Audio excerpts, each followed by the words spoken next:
आवाज कोणाचा, आवाज जनतेचा, दाही दिशातून घुमला राष्ट्रवादी पुन्हा। प्रगतीच्या वाटेने जाऊया साथीने, एका मुखाने हो बोला राष्ट्रवादी पुन्हा।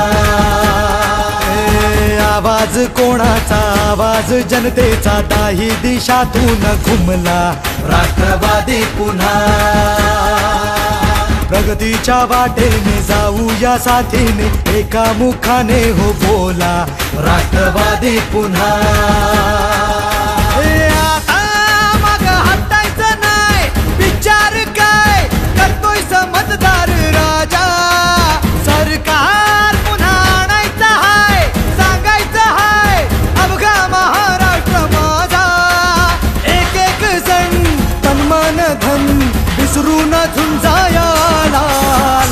आवाज कोणाचा, आवाज जनतेचा, काही दिशातून घुमलाय राष्ट्रवादी पुन्हा। 20 वर्षानंतर ह्याचा सगळ्यात जास्त आनंद आपल्या आदरणीय दादा शिवाजी दादा पंडितांना होईल का? त्यांच्या समोर 20 वर्षानंतर आम्ही हे दोन कुटुंब एकत्र येत आहोत आणि आपल्याला पुढील कार्य करण्याकरता एक भरभक्कम नेत्याची आवश्यकता आहे। ती फक्त अमरसिंह पंडित साहेबांमध्येच आहे। दादांचा आशीर्वाद, साहेबाचा पाठीवर हात, मग मला सांगा का नाही आपलं सर्कल सुधारणार? सुधारलंच पाहिजे। आपल्याला काय करायचंय? राष्ट्रवादी पक्ष बळकट करायचा आहे, युवा क्रांती ग्रुप बी बळकट करायचा आहे आणि लोकांच्या आडी अडचणी सगळं दूर करायचं आहे। या भागातील जो काही विकास झाला तो श्री शिवाजीराव पंडित यांच्यामुळे झाला। जो निर्णय या ठिकाणी वारंगे कुटुंबियांनी घेतला, मी त्यांचं पुढच्या पिढीतील आपण सर्व तरुण युवक कार्यकर्ते या नात्यानं येणाऱ्या काळामध्ये निश्चितपणानं चांगल्या पद्धतीचं कार्य काम या परिसरामध्ये बरोबर राहून खांद्याला खांदा लावून करूत अशी ग्वाही त्यांना या ठिकाणी देतो। 30 वर्षाच्या पूर्वीची ही प्राथमिक आरोग्य केंद्राची इमारत, ती इमारत मोडकळीस आलेली होती, त्याची सुद्धा मागणी, तिथं नवीन इमारत व्हावी अशा पद्धतीचं या परिसरातील लोकांची मागणी भैया साहेबांकडे होती। ती सुद्धा मागणी जिल्हा परिषदेच्या माध्यमातून त्या ठिकाणी शासनाकडे केंद्राचा निधी स्वतः त्या ठिकाणी मी 2दा दिल्लीला जाऊन तिथं त्या ऑफिस मध्ये पाठपुरावा करून नवी अशी 2 कोटी रुपयाची इमारत या ठिकाणी प्राथमिक आरोग्य केंद्राची हित उभा केली। याच्या व्यतिरिक्त मादळमुळी जिल्हा परिषद गटा बरोबर गेवराई तालुक्यामध्ये त्या ठिकाणी PSC ची निपाणी जवळक्याची नवीन इमारत असेल किंवा पाडळशिंगीचं आरोग्य उपकेंद्र असेल, त्या ठिकाणी काठोड्याचं उपकेंद्र असेल, ह्या सगळ्या गोष्टी जे काही आहेत त्या जिल्हा परिषदेच्या माध्यमातून आपण निधी आणू शकलो।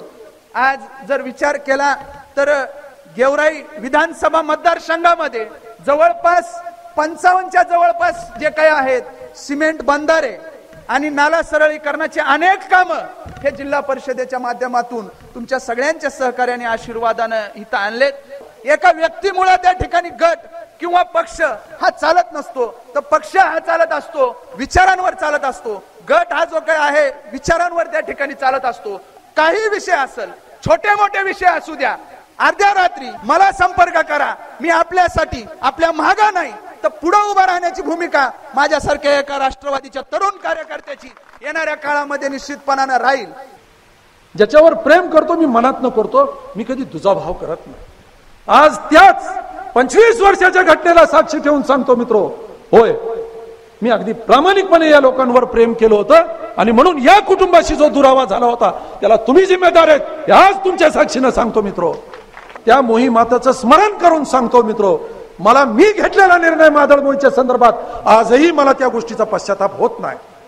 मी चुकलो नाही मित्रो, मी न्याय देण्याचा प्रयत्न केला, तो न्याय सामान्य माणसाला न्याय देण्याचा प्रयत्न केला। तुम्हाला विचारल्याशिवाय काही काही करायचं नाही, ही जी तुमची भूमिका होती त्या भूमिकेला छेद देऊन सामान्य माणसाच्या चुलीपर्यंत पोहोचण्याचा प्रयत्न केला। मादळमुळीची नळ योजना पूर्णत्वाला गेली, धोंडराईची नळ योजना त्याला 4.5 कोटी रुपये दिले, रानमाळ आहे, मिरकाळ आहे, गोपत पिंपळगाव, या गेवराई तालुक्यातल्या नळ योजनेंना 19 कोटी रुपये दिले.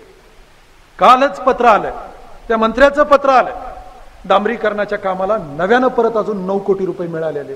काम विकासाचं काम करायचं, नकारात्मक भानगडीत पडायचं नाही.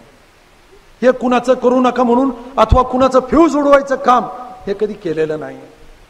2-2, 2.5 कोटी रुपये दवाखान्याला उपलब्ध करून द्यायचे केंद्र सरकारकडनं तुमचं राज्य असताना देखील हे शक्य होतं का? तर आमची नियत साफ आहे म्हणून हे शक्य होतं. हे शक्य होतं मित्र. आणि आज निवडणुकीच्या निमित्तानं नुसते मतं मागण्याच्या ऐवजी विकासाचं चांगलं काम केलेलं ते कामच आमचे मत आहेत, ही भावना आणि धारणा आमची आहे. उद्या या जिल्हा परिषद पंचायत समितीला सामोरं जात असताना विकासाचा मुद्दा वगळून जर का हे काम करत असतील तर त्यांना जाब विचारावा लागणार आहे. राजेंद्र दीपक हे लहान आहेत, परंतु अण्णा भाऊ काही प्रायश्चित्त करायचं असतं, केलं त्यावेळेस. माझ्याकडून चुकलं हे मी मान्य करतो. आज कदाचित ती जर चूक झाली नसती तर नानाला इथं सोडून जाण्याची गरज राहिली नसती. आजचा प्रवेश माझ्या दृष्टिकोनातनं एक निश्चित महत्वाचा प्रवेश आहे. त्यांच्याबरोबर वारंगी कुटुंबियाबरोबर प्रवेश करणाऱ्या सगळ्यांचं राष्ट्रवादी काँग्रेसचा कार्यकर्ता या नात्यानं मी अगदी मनापासून स्वागत करतो.